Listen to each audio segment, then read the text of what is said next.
बिस्मिल्लाहिर्रहमानिर्रहीम। अस्सलाम वालेकुम वरहमतुल्लाहि वबरकातुहू। बच्चों, आज का हमारा टॉपिक है एफ्थस अल्सर। एफ्थस अल्सर मुंह के अंदर होने वाले छोटे छोटे दाने होते हैं। आज हम इसके बारे में डिटेल से डिस्कस करेंगे। एफ्थस अल्सर का एक और नाम भी होता है और वो होता है कैंकर सोर्स। कैंकर सोर्स इसकी क्या वजूहात हो सकती हैं, इसकी ट्रीटमेंट क्या होती है, आज इन सारी बातों पर हम डिटेल से डिस्कस करेंगे। सबसे पहले हम इसको डिफ़ाइन कर लेते हैं। Canker sores are also called aphthous ulcer. इसको एफ्थस अल्सर कहते हैं। आर स्मॉल, ये छोटे होते हैं। शैलो लाइंस, और ये ज़्यादा गहरे ज़ख्म नहीं होते। That develop on soft tissues in your mouth और at the base of your gums. और ये मुंह के जो सॉफ्ट टिश्यूज़ होते हैं हमारे मुंह के अंदर और हमारी जो गम्स होती हैं उनकी बेस पर ये बन सकते हैं। ये इसकी प्रॉपर डेफिनेशन है। अब हम इसकी काजेज़ देख लेते हैं। काजेज़ कहते हैं वजूहात को जिसकी वजह से ये एफ्थस अल्सर हो सकता है। एग्जैक्ट काज एफ्थस अल्सर की अननोन है। However it is thought that, लेकिन कह रहे हैं कि ऐसा माना जाता है कि कुछ एक्सटर्नल ट्रिगर्स की वजह से एफ्थस अल्सर हो सकता है। जैसे कि 40% of people who experience ulcer having a family history of the condition. कह रहे हैं कि 40% लोग जिनको एफ्थस अल्सर होता है उनमें से 40% लोग ऐसे होते हैं जिनकी फैमिली हिस्ट्री होती है एफ्थस अल्सर की। इसके अलावा वो है इमोशनल स्ट्रेस। जो लोग ज़्यादा स्ट्रेसफुल कंडीशन में रहते हैं, जो लोग ज़्यादा टेंशन में रहते हैं, उनमें भी एफ्थस अल्सर होने के या मुंह में दाने होने के चांसेस ज़्यादा होते हैं। इसकी एक तीसरी काज है और वो है सोडियम लाइल सल्फेट।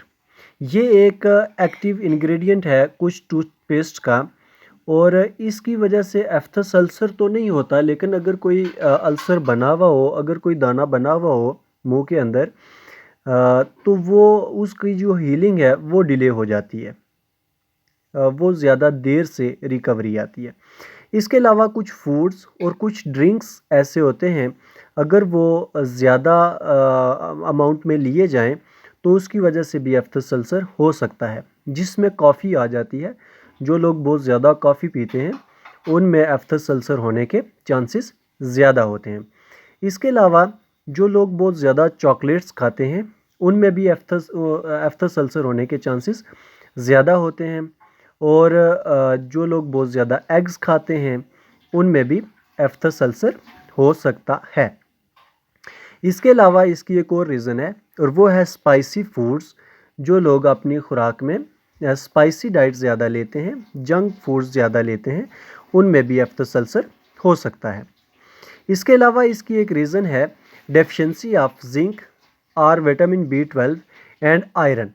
अगर आपकी डाइट में, अगर किसी इंसानी जिस्म में विटामिन B12, जिंक या आयरन की डेफिशिएंसी हो तो उसमें भी एफ्थस अल्सर हो सकता है। इसके अलावा यूज़ ऑफ टोबैको प्रोडक्ट्स, जो लोग स्मोकिंग करते हैं या ऐसी कोई नशा कर रहे होते हैं जिसमें टोबैको वगैरह मौजूद होता है, तो उनमें भी एफ्थस अल्सर हो सकता है। इसकी एक और रीज़न है और वो है H pylori bacteria that cause stomach ulcers can migrate to your mouth and cause aphthous ulcer.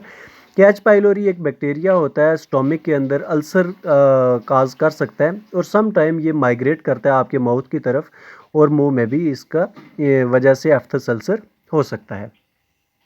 अब लास्ट पे हम बात कर लेते हैं इसकी ट्रीटमेंट की। तो क्योंकि इन्फ्लेमेशन हुई हुई होती है तो आपको ऐसी मेडिसिन देनी होती है जो एंटी इन्फ्लेमेटरी होती है, इन्फ्लेमेशन को कम करती है। एंटीसेप्टिक मेडिसिन देनी पड़ती है ताकि कोई इन्फेक्शन उस पर ना फैल जाए। और इसके अलावा एंटीबायोटिक्स देनी पड़ती हैं। अगर एच पाइलोरी बैक्टीरिया की वजह से एफ्थस अल्सर हुआ है तो फिर एंटीबायोटिक्स देनी पड़ेंगी। और अगर किसी न्यूट्रिशनल डेफिशिएंसी की वजह से एफ्थस अल्सर हुआ है तो फिर न्यूट्रिशनल सप्लीमेंट्स देने पड़ते हैं, जिसमें आपके पास कोई भी ऐसा मल्टीविटामिन कैप्सूल आ जाता है जिसमें विटामिन B12 या जिंक वगैरह मौजूद होता है।